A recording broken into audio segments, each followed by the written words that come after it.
നമ്മുടെ ദിനചര്യകളിലും നിങ്ങളുടെ ആരോഗ്യ രീതികളിലും മാറ്റം വരുത്താൻ വേണ്ടിയിട്ട് നിങ്ങൾ എടുക്കേണ്ട സ്റ്റെപ്സിനെ കുറിച്ച് നമുക്ക് സംസാരിക്കാം. ആദ്യത്തെ കാര്യം ദിനചര്യകളിലെ ഭക്ഷണക്രമത്തെ പറ്റിയാണ്. ഓഫീസിലേക്കുള്ള ഓട്ടത്തിനിടയിൽ ഭക്ഷണം കഴിക്കാതെ പോകുന്ന എത്ര പേർ എന്നെ കേൾക്കുന്നുണ്ട്? അല്ലെങ്കിൽ വൈകുന്നേരം തിരിച്ചു വന്നിട്ട് കഴിക്കാതിരിക്കുന്ന ഭക്ഷണം എല്ലാം കഴിച്ചു തീർക്കുന്ന ലെഫ്റ്റ് ഓവർ ഫുഡ് കഴിക്കുന്ന എത്ര വീട്ടമ്മമാരുണ്ട്? ഇതിൽ നമ്മൾക്ക് പോകെ ഉണ്ടാവുന്ന കൊളസ്ട്രോളും ഷുഗറും ഒക്കെ ഈ വക ആഹാരക്രമത്തിൽ നിന്നാണ് പകുതിയും വരുന്നതെന്ന് നിങ്ങൾ അറിയുന്നുണ്ടോ? നമുക്ക് എന്താണ് ചെയ്യാൻ പറ്റുക? ആഹാരക്രമത്തിൽ രാവിലെ എണീക്കുന്ന സമയത്ത് ഓവർനൈറ്റ് ഓട്സോ അല്ലെങ്കിൽ ഒരു ഓട്ട്മീൽ, ഓട്സ് സ്മൂത്തി എന്തെങ്കിലും നിങ്ങൾ ആഹാരത്തിൽ ഒരു 6 മണി 7 മണി സമയത്ത് ഇൻക്ലൂഡ് ചെയ്യാൻ ശ്രമിച്ചു നോക്കും. നല്ലപോലെ ഫൈബറും പ്രോട്ടീനും അടങ്ങിയ ഓട്ട്മീലിന്റെ കൂടെ നിങ്ങൾക്ക് മറ്റേ ചിയാ സീഡ്, സൺഫ്ലവർ സീഡ് ഇതൊക്കെ ആഡ് ചെയ്യാവുന്നതാണ്. രണ്ടാമത്തെ കാര്യം എക്സസൈസ് ഭയങ്കര ഇമ്പോർട്ടന്റ് ആണ്. കാരണം നമ്മൾ ഡോക്ടറെ വീട്ടിൽ ഞാൻ നല്ലപോലെ പണിയെടുക്കുന്നുണ്ട് അല്ലെങ്കിൽ ജോലിക്ക് പോകുമ്പോൾ ഞാൻ എത്രയോ ഓടുന്നുണ്ട് ഡോക്ടർ എന്ന് പറയുന്ന ആളുകളിൽ ഇതൊന്നും ഹെൽത്തി ആയിട്ടുള്ള ഒരു എക്സസൈസ് അല്ല. നമുക്ക് ചെയ്യേണ്ടത് നമ്മൾ ആക്റ്റീവ് ആയിട്ടിരിക്കുക, ലിഫ്റ്റ് യൂസ് ചെയ്യുക, അതേപോലെ റെസിസ്റ്റൻസ് ട്രെയിനിങ് ഇൻക്ലൂഡ് ചെയ്യുക, എറോബിക് എക്സസൈസ് ഇൻക്ലൂഡ് ചെയ്യുക, യോഗ പോലുള്ള കാര്യങ്ങൾ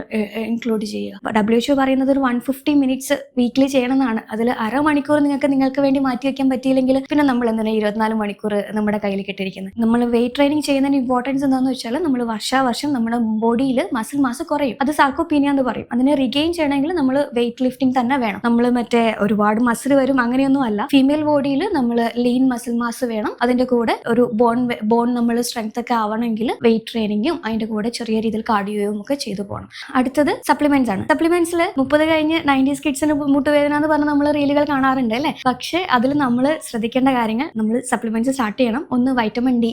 നമ്മൾ അധികം വെയിൽ കൊള്ളുന്ന കുറവാണ്, ഒരുപാട് ചൂടൊക്കെ ആയി, എന്നാലും ആ ഇളം വെയിൽ നമ്മളുടെ ആ വൈറ്റമിൻ ഡി പ്രൊട്ടക്ഷന് വേണ്ടിയിട്ടുള്ളത് നമുക്ക് കിട്ടുന്നില്ല. ലെവൽസ് ചെക്ക് ചെയ്യുക. ബോൺ ഗ്രോത്തിനും മൂഡ് സ്വിങ്സിനും ഹെയർ ഗ്രോത്തിനും ഒക്കെ വൈറ്റമിൻ ഡി സപ്ലിമെന്റേഷൻ ആവശ്യമാണ്. അത് ഡോക്ടേഴ്സ് കൺസൾട്ട് ചെയ്ത് കറക്റ്റ് ലെവൽ കറക്റ്റ് ചെയ്യേണ്ടത് അത്യാവശ്യമാണ്. Next omega 3 fatty acid. നമ്മുടെ ഇൻഫ്ലമേഷൻ കുറയ്ക്കാനും ബാക്കി ഫാറ്റ് ലിവർ കാര്യങ്ങൾക്കൊക്കെ ഒമേഗ 3 ഫാറ്റി ആസിഡ് നല്ലതാണ്.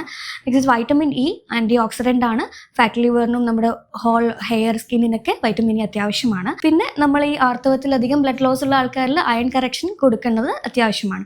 അടുത്തത് mental health is very important. നിങ്ങൾക്ക് വേണ്ടി ഒന്ന് സംസാരിക്കാൻ നിങ്ങൾ മാത്രമേ പലപ്പോഴും ഉണ്ടാവാറുള്ളൂ. അത് നമ്മൾ തിരിച്ചറിയുന്നത് വളരെ വൈകിയായിരിക്കും. ജോബിന്റെ സ്ട്രെസ് ആവാം, വീട്ടിലെ സ്ട്രെസ് ആവാം. നമ്മുടെ സ്ട്രെസ്സുകൾ നമ്മൾ അറിയാതെ നമ്മൾ ഒരുപാട് വേറെ എസ്കേപ്പിസത്തിലേക്ക് പോകും. ചിലപ്പോൾ ചിലർ ഒരുപാട് ട്രാവൽ ചെയ്യും, ചിലപ്പോൾ ഒരുപാട് ഫുഡ് കഴിക്കും, അങ്ങനെ പലതും ഉണ്ട്. സ്ട്രെസ്സിൽ നമ്മൾ ഇതൊക്കെ ചിലപ്പോൾ നമ്മുടെ പല വിധത്തിലുള്ള കാര്യങ്ങൾ ഒരു ദിവസം പൊട്ടിത്തെറിക്കുന്ന ഒരു സ്ഥിതിയിൽ എത്താതിരിക്കാൻ ട്രെയിൻഡ് ആയിട്ട് ഒരാളുടെ അടുത്ത് പോയിട്ട് നമ്മൾ നമ്മുടെ പ്രശ്നങ്ങൾ ഷെയർ ചെയ്യുക. അത് വളരെ ഇമ്പോർട്ടൻ്റ് ആണ്.